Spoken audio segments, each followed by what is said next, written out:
بسم اللہ الرحمن الرحیم۔ ولی، ولایت اور کرامت سے متعلق۔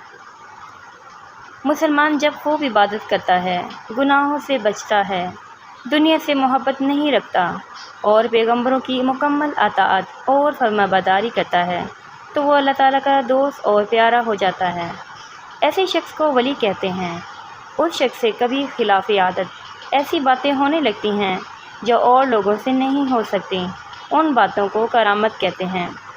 ولی کتنے ہی بڑے درجے کو پہنچ جائے مگر نبی کے برابر نہیں ہو سکتا۔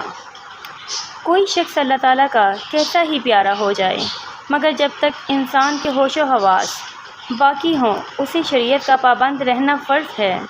نماز، روزہ اور کوئی عبادت معاف نہیں ہوتی، گناہ کے کام اس کے لیے جائز نہیں ہوتے۔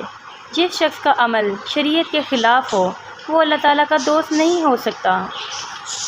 اگر اس کے ہاتھ سے کوئی ایسا کام سرزد ہو جائے جو عام لوگ نہیں کر سکتے تو وہ جادو ہے یا نفسانی اور شیطانی چال ہے۔ اس کے بارے میں ولی اور بزرگ ہونے کا عقیدہ نہیں رکھنا چاہیے۔